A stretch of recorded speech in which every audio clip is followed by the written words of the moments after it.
Welcome to the Obvious Leadership Podcast, where we dive into practical leadership insights that are, well, obvious.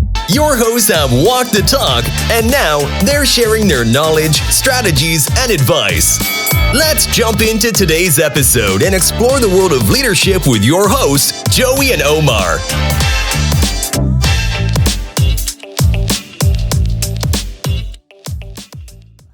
Hey guys, welcome to the Obvious Leadership Podcast. I'm gonna have Joey kick us off today with our topic. So we're gonna do things a little bit different right now.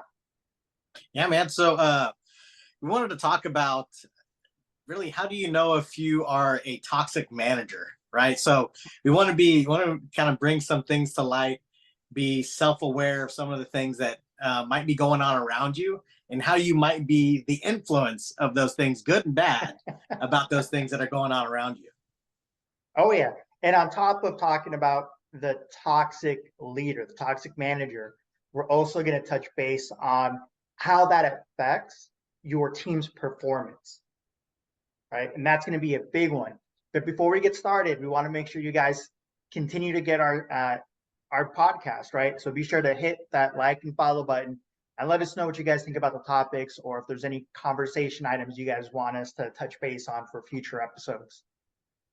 Awesome. Yeah, we would definitely appreciate that. Yeah, big time, big time. Now, on the point of toxic leadership, I know we, at one point in our life, have had some kind of toxic authority figure, right? Maybe you didn't do it at work. Maybe you met them in a volunteer organization, and maybe like an after school extracurricular, maybe it was a teacher, whatever the case is. We all know what that's like. We all know it's that nothing is ever good enough, nitpicky. You can't do anything right. I'm the only one that can do things correctly. And it could have unfortunately been like a person that you might have looked up to, you know, that saying, you don't meet your heroes. Well, I mean, on top of that, man, it could have been that person that it could be as simple as it's either their way or the highway, right? There is no involvement in making any kind of decisions. There's no involvement of trying to make changes for the better. There's no, basically there's no recourse for their actions, right? It's just they kind of do whatever they want to do. And I mean, I feel like that's the definition of toxic leadership. Big time. Like, I personally have an example. It's straight out of like an HR playbook, ridiculous.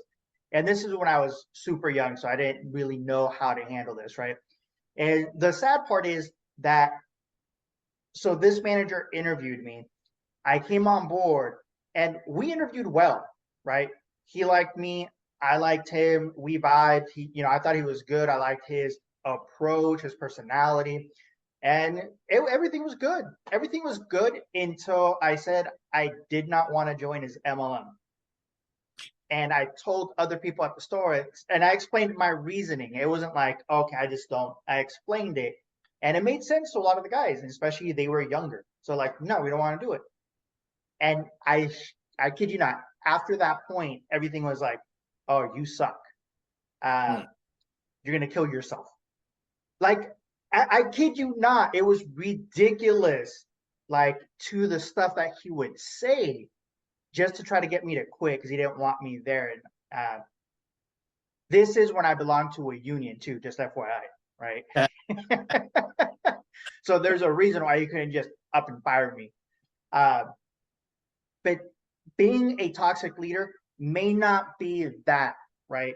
The majority of you will not fall into that. You're trying to be a good manager, trying to be a good leader, right? You're not trying to be Debbie Downer to your team on purpose.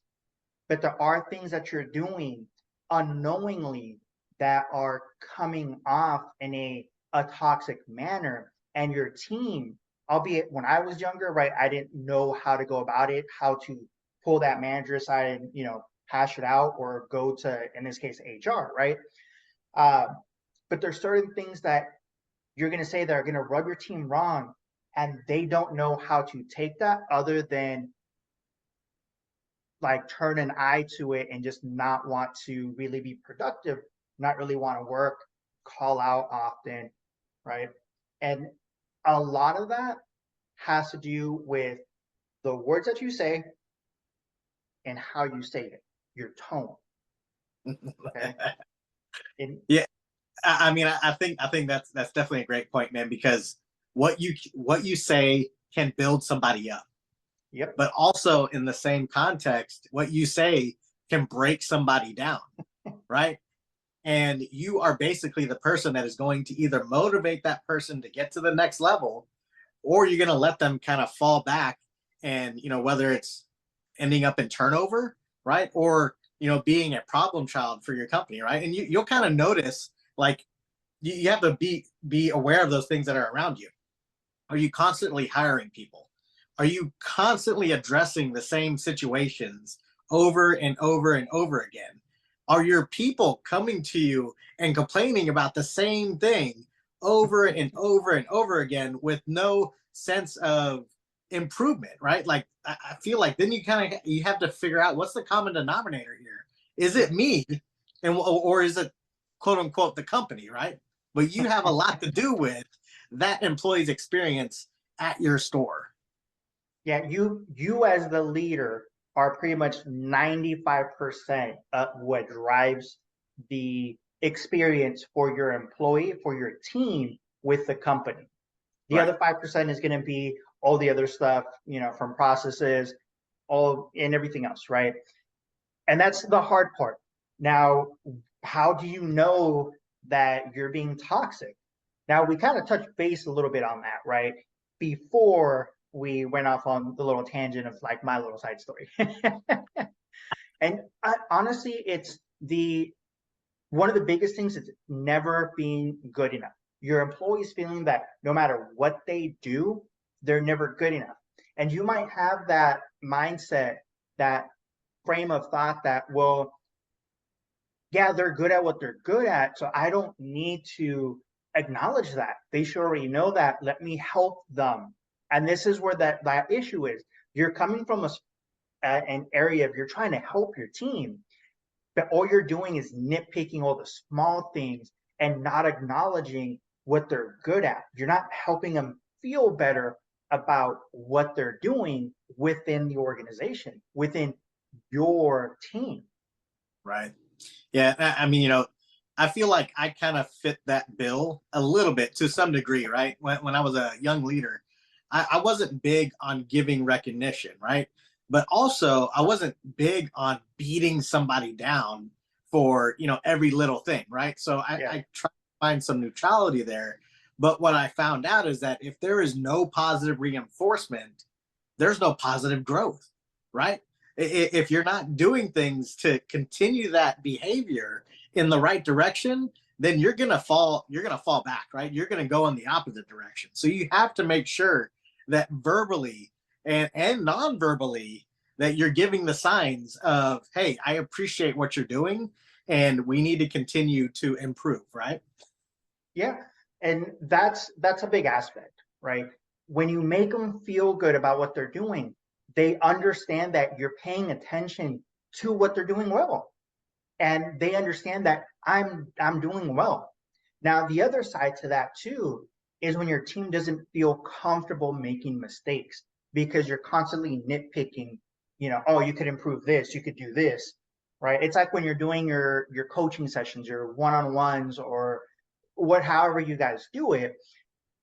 If you're coming in and you're sitting down and you're like, all right, Joey, we're going to go ahead and go over your one-on-one. These are the 7 things that we're going to talk about today to be able to improve what you're doing.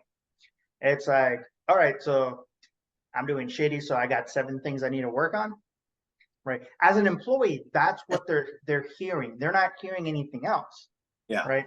And you don't have to use a sandwich method if you don't know what the sandwich method is, right? That's, you sandwich your feedback, your criticism between 2 positive pieces of feedback, right? Like, Joey, you did great here. I would have done this, but continue doing what you're doing because you're doing well here, right? Very simple, basic, not the most effective, because there are better ways to do your coaching sessions. But the biggest thing don't beat them up. We all know our people have room for growth. We have room for growth as leaders. That is never going to change, right? But imagine putting yourself in their seats and constantly being berated. Now, you're not trying to berate them, but that's what it comes off like when the entire conversation is 95% of you're doing crappy in these areas. Right. So I have a note to say on that, man. I went to a store today and I got some really good service, man. And I saw the manager come by because he had a name tag that said manager, but below it, it said in training. And I was like, I've seen this guy before. He's been here for years. Like, yeah. And it says, hey, man, I just wanted to give you some feedback. Like, I really appreciated the service today. And he's like, man, thank you. He's like, we can't hear enough of the good stuff. And I was like, well, I mean, it says you're in training. Like, are you training for something different? He's like, no, man. He's like, I'm always training. I'm a leader. Like, I'm always in training. And that's one of the you have to understand, like, really in any position that you're in, you know, you have to be in that mindset of, I can improve, right? And you have to promote that mindset to your people so that they want to improve. And when you come off and how you say things, like you were saying earlier, Omar, is how you say things, depending upon what you say, you know, can impact how their mentality is, right? So you have to make sure it's in a positive, it's stated in a positive way, it's relayed in a positive way, and hopefully it's a positive outcome, right? I mean, you're not going to be perfect every time. Oh, yeah. And that also helps to take that stigma away from your team or other teams knowing you as that toxic leader. That, because, yeah, you want to be, you want to call yourself the coach and be like, the coach is never happy. The coach is constantly, you know, having us run drills, having us do this. The truth is, the coaches, the people that have you've worked with in the past that have that authority figure in your life, they have also brought you up, right? And they've helped mold you, right? And they've explained why we're doing this, why we're working on this, and that, yes, you guys are doing great here. So we're going to acknowledge that and keep it going. And as a team, as a collective, you feel that urge of not just wanting to belong, but wanting to become better, not just for yourself, but for everybody else involved, right? Yeah. And that's what the true feeling of family feels like. And you can get there as a leader. We just have to drop the negative side, and you have to find a way to bring it in a, like Joey said, in a positive frame of mind so that your team can be receptive. Right? Yeah, it's definitely important, man. So I have a question. And this is more so of an observation, right? If you've been a leader for some time, or if you've even just been an employee of an organization, there's that manager out there that, man, like, it's got to be hard to work for that manager because, like, they're strict. Like, you know, you always hear about those people, like, they're losing employees all the time. They're having to, you know, transfer some people in, some people out. Like, you know, like, you never want to cross that person's path, right? Yep. And while it's good to have firm expectations, what's not good for the company as a whole is turnover.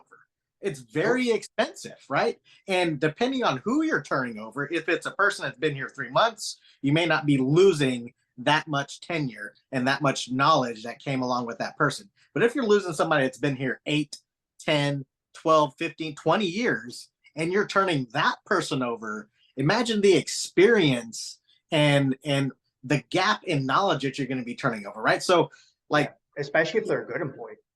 Yeah, you know, like, it's you know, I think we're talking about a little bit of self-reflection, but also, like, be mindful of what's out there in the world, right? And take those things, but also, you know, as a leader, take that person and, you know, hopefully you can get comfortable with them and figure out what's working for them, take some of that, and maybe they'll take some of what's working for you, right? And mold their style of leadership so that, you know, that they can retain some of those employees. You know, I'm just talking about things. I don't know. I get so. And it's funny that you bring that up, right? Because I was looking up like statistics, and I was doing a bunch of research for other things. And I want to say it was a Gallup report that came out that said And the reason why this gap that you're going to hear is big, that when you lose an employee, the cost to replace that employee can range anywhere from about 16% of their annual salary, which, I mean, that may not be a lot, up to 213% of their annual salary to replace that person. And that goes back to what Joey was saying, right? If it's a person that's been around for like 3 months, they're not very productive. So to replace them isn't going to cost a lot because they didn't really produce or bring much to the table for the organization. But if you're losing somebody that has, years of experience, and especially if they're good, yeah, you can replace them with somebody who's decent, but they're not going to bring that same production back to the organization. So that's where you can lose up to 213% of their annual salary. And think about that. It's not just that lost productivity because a new person can't commit to that level, but we've talked about this in previous podcasts. It's the amount of time that you also have to spend trying to find somebody to replace them. And hopefully they'll have that same vigor and same, flair to want to produce at that same level. But we're all individuals. We may or may not do that. And we may perform very, very well, just not to the level that they were experienced before, right? And that's where, as a leader, just like Joey was saying, you really have to do that self-reflection. And from a personal experience, the biggest thing that you could do is surround yourself with other leaders as well, so that they can help point it out to you. Because when you sit down and you get that feedback from your team, you all got a chip on your shoulders.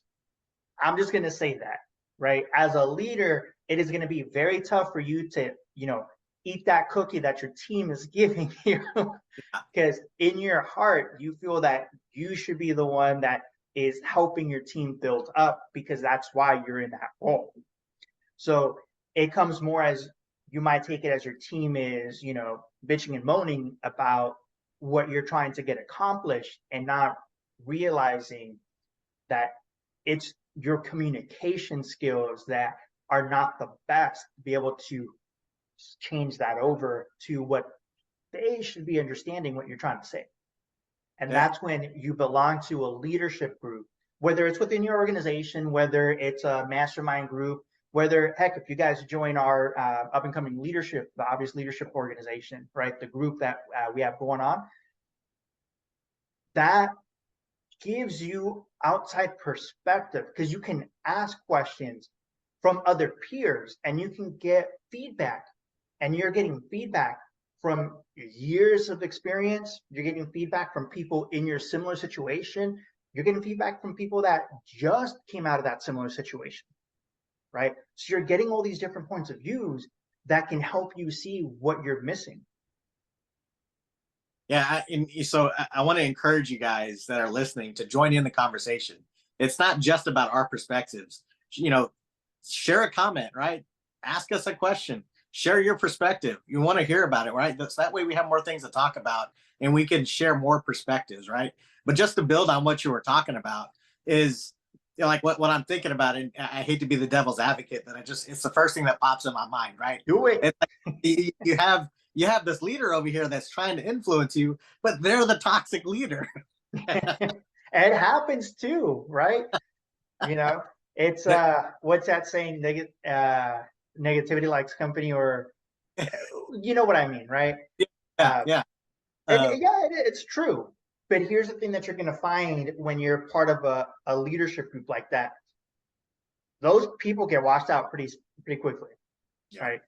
Because you can, especially being a tenured leader, that's an effective leader, that's a good leader, you can call bullshit when you see bullshit, right? And it is what it is. Like, flat out, we're not going to mince words like, that doesn't work because of this, right? We've tried it, it's been there, it's been done. It's like trying to reinvent the wheel. Why are you trying to reinvent the wheel when there are other things you can be doing, right? Innovate, or move on to another topic where your efforts can pay bigger dividends, right? The way I've like, there's a lot of different kinds of leadership styles out there. right? And like personally, I think of myself as a servant leadership style person, right? But toxic leadership is not a style. It's a detriment style. Like that's it's just one of those things that they shouldn't be sharing, but they don't know any better, right? And like you're talking about, surround yourself with people that you aspire to be like, right? Not necessarily not people that you're scared of talking to. Yeah, exactly, right? Like fear is definitely one thing, right? And there, you can use it in a good way, but when everybody is scared to talk to that person, there might be a reason. There might be a reason. Yeah, and here's the thing, guys. When people are scared, you've been in some of those situations, right? They're looking for an out. Yeah. And we've talked about it. We've hit this before. Losing tenured people from organizations is horrible.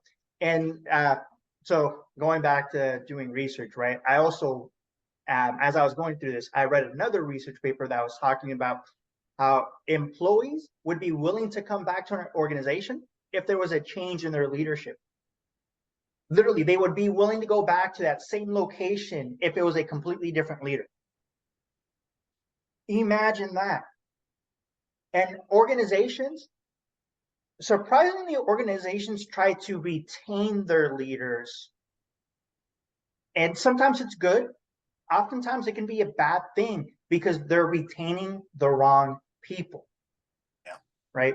If you have a leader that shouldn't be a leader and the company is trying to keep them, yeah, that's definitely not a company I want to be a part of.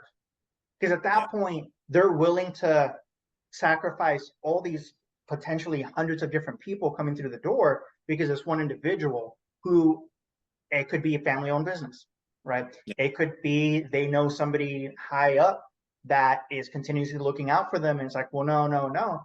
And it's like, all right, you got to look at it from that perspective, from not just a leadership perspective, but also from an employee perspective, right?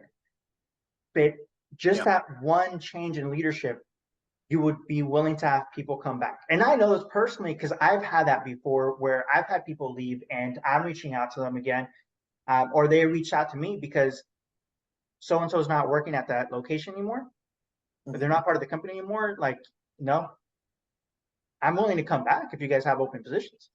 Yeah. And here's the thing, that's what's known as a boomerang employee, right? Y'all know what a boomerang is, right? You throw it and that thing comes back. Boomerang employees are amazing for organizations because they already are familiar with the organization. They're familiar with the product and service lineup. They're familiar with the majority of procedures and products already. And obviously things that may have changed, but they have an understanding of the company culture and the processes. So it's a shorter time period for them to get up and running again, right? And that's the beautiful thing. And typically when you have a boomerang employee, once they come back, they're willing to stay longer because they've left and have come back, right? And that's a huge thing to understand. Now, talking about that, we're about to jump over to the employee portion that we kind of discussed a little bit, or touch base on a bit before. But before we do, we want you guys to take a quick pause the video, take a look at the description, hit the link that you see there. That'll help you sign up for our bi-weekly recap of our podcast. It's going to send you an email a day or two after the video has been posted, and it's going to give you actionable line items about what we talked about. So it'll make it sweet and simple in case you missed the podcast, or if you want to have a better way to recap all the info that you've listened to. Right? Yeah. So to build on what you were talking about, right? So we talked about that toxic leader, right? But honestly, that toxicity is allowed by somebody. That toxicity maybe have bred from somebody else that's in the organization, right? So that leader or that employee that is spreading that those toxic behaviors is getting it from somewhere else, and it's most likely somebody that's close in their circle, right? So leadership no matter how high you are, have to be aware of the things that are going on, right? You have to make sure that you notice those things and course correct as soon as possible, because you can be that sinking ship and everybody's going to be end up being toxic, right?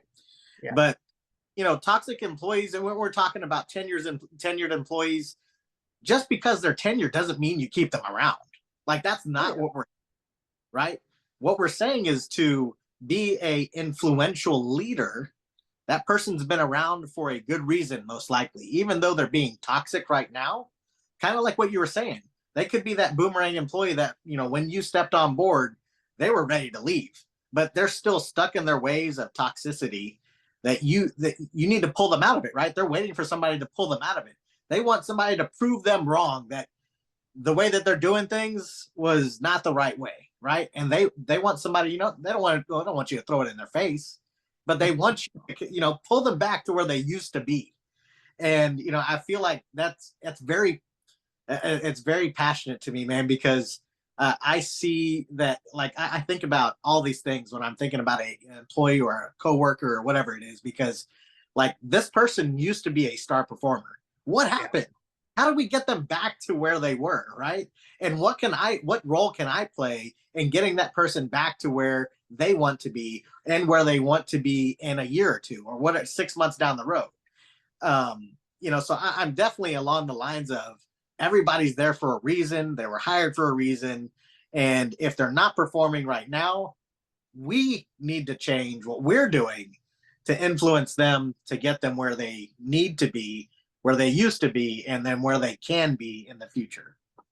And the huge thing about that, right, is as the leader, especially if you are the one that's causing the toxicity, and once again, you're likely not doing this on purpose. It just, nobody's been able to tell you or verbalize it. Your team doesn't want to come up to you and let you know because they're afraid, right? And that's the biggest thing. Now, as a leader, what are things that happen when employees feel like this? There's a lot of lost productivity in not just, they're not producing cells as much, but they're also calling out more. You're also losing new employees. Another research paper I read talked about how the majority of businesses, when I say majority, I'm talking about like over 80% of businesses, lose new employees within the first, 25% of new employees are lost within the first 60 days of employment. Think of how big that is. You're talking about a quarter of new employees. And this isn't like old. This is, they posted, I think this is about a year ago. Okay. A quarter of new employees are jumping ship. And it really has to do with like the leadership that's going on.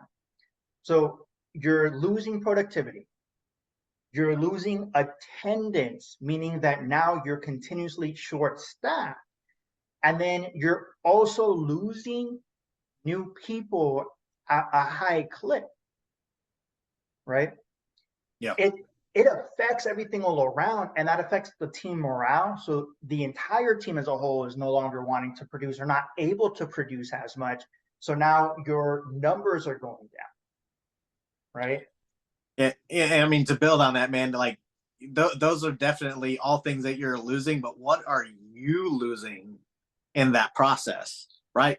Your you time as a leader. Yeah, you as a leader, you're losing your time management. You're losing your prioritization, right? You could be losing that person that is closest to you because they're being burnt out, right? Your circle of influence could be getting smaller because they're burnt out. Like, all the work that you put in, because you can't like keep somebody there, like, because you're always trying to hire and rehire and hire and rehire. Like, you're just going around in a circle. Yeah, you don't have time to pay attention to everything else. Yeah. Well, right? I'll throw one in there for you too, brother. You're also losing your credibility with your leadership. Oh man, yes, 100%. Think about it. If your job, if you're wanting to grow your career, to be known as a leader that is constantly having to hire new people, like, yeah, that they don't want to promote that up. Like, they really don't. And that's where you start seeing, like, and as a leader, you're going to get upset about certain stuff, why is this person continuously getting promoted? I've been here longer and they've been, promoted faster than I have, right? Yeah. Like I've personally been in that position, not in the one where I'm upset, in the one where people are pissed off at me because, I was there for a shorter period of time, but I've, been promoted faster than they have, had positions created for me where they've been around for, years longer than I have and are still 2-3 levels below. And at one point we were peers. Right. It happens. The ability to be able to motivate your team to succeed is a huge thing. And a huge part of that is your communication skills, right?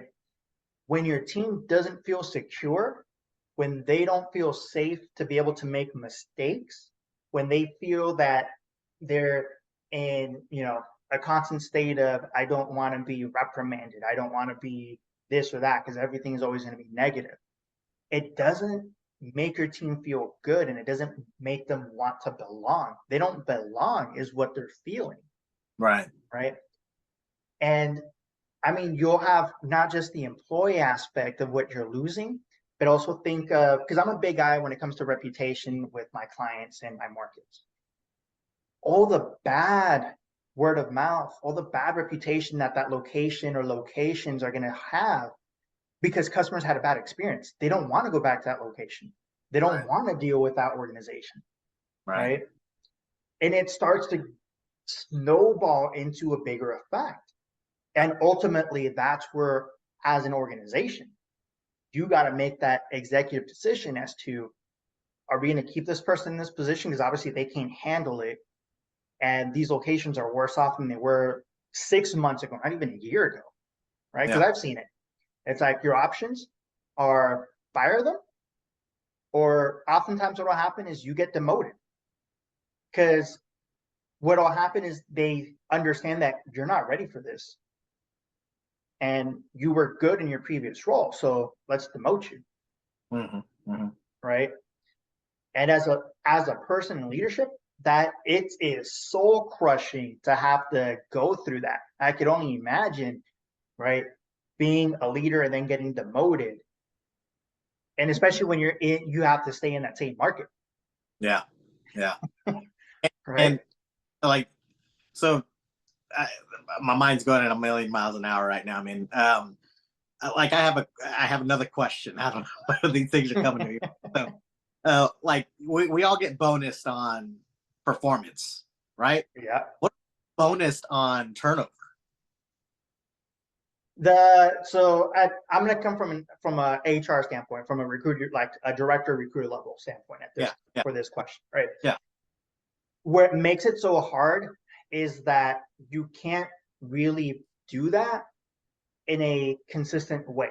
And the reason is, when a company does things, they're doing things on a month-to-month basis. They're planning things out yearly and quarterly. And there's certain quarters where you're going to have a deficit when it comes to hiring, because there is a hiring freeze, even though on paper you have open positions. Yeah. Right. So for that quarter or quarters, you're not going to hit a bonus because of that, because the company is purposely not going to bring anybody on board unless it's to fill needed positions, meaning you're running, say, like a manager with 2 employees. It's a small location. Yeah. Right. You're not going to put a 3rd or 4th employee in there, but you're going to have an open rec for something like that. But if you lose an employee and you're down to 1 and 1, you need to hire somebody on. Right. So that's where it becomes difficult from like an actual business perspective to do things like that. And then also because you're going to have a delay from the time that the position becomes open to the time it becomes filled, when it's an actual like entry-level position and it gets filled, right? Because you got to go through the interview. Are you doing 1, 2, or 3 interviews, right? For entry level, I think there should be no more than 2 interviews, period, right? Phone interview and then an actual in-person or leadership interview. Yeah. But that's just my 2 cents on that. That's a completely different topic. But I mean, yes. So I agree. Yes. I'm thinking, yes, that could be a little hard to quantify. Right. But on the other hand, I've been part of retail where part of my bonus was based on customer satisfaction. Yep. Right. And where the survey, let's say it's 10 questions, needs to be at 90% or higher rating from a 1 to 5, 1 to 7, whatever it was, right? Yeah. And it's all based on perception. Like for the longest part of my life, when I was a up and coming leader, like just a real hungry, like performer. Anyways, like when I get a survey, like I would never give anybody a 5. Like honestly, I just didn't take the surveys, right?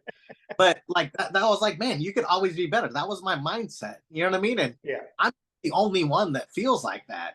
Like, there's just people out there that won't give you a 5, right? Yep. And, like being part of some of those retail organizations where I missed out on a bonus because of somebody else's perception, like that's also hard to quantify. Like you have to look at it from both ways. I feel like if you can somehow find a way to base my bonus off of that, you should be able to find a way to base it off of retention of your employees. But, like I said, I don't have the solution. I'm just talking. Yeah, on that one, like the closest thing you can get to that, to be fair, would be labor hours, right? But then that goes back to the point of, are you shooting yourself in the foot by not having the correct labor that you need, right? Not using up all your labor hours. So it could be possible. It just, one, isn't a straightforward thing, takes too much time and effort, and ultimately is going to be inaccurate, right? Because I've had it where, cool, I got somebody who's supposed to start at the end of the month. They had to push back their start date. Yeah. They pushed it back by a week and a half, yeah. right? So that could be the end of a quarter going into a new quarter, right? It's just a whole bunch of things. Because obviously, once you have that commitment, this is the person I'm going to go with, and they've committed to go with you, you're not bringing anybody else on board. And if they fall off and they don't continue, now you got to start the whole process again. Because the other people that you could have reached out, they probably are still looking, or maybe found something else in that meantime. So they're not going to come, right? Yeah. So it becomes a more convoluted point to really try to get to. But with that being said, don't be the toxic manager. Communication is key. Communication is key, and you got to make your team feel welcome to be able to, voice their opinion. And their opinion is not gonna always be, sweet and, amazing. It's open communication where they can tell you, like, hey, boss, this kind of sucks. Yeah. Right. And it sucks because this and this. We've tried it, and we're just not, the results aren't there. All right, cool. At least you're having that open candor. Doesn't mean it's going to change. Maybe you're just going to, tweak things, but at least you understand what's going on and where things are coming from. Right.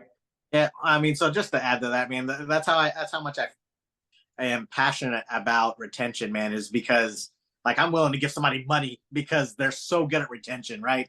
That, like I'd love to find a way around that. But like you're saying, like, don't be that toxic manager. Don't chase people off just because you're the new dog in town and you want to, make your mark, right? You don't want to be a person, like value what people have to offer.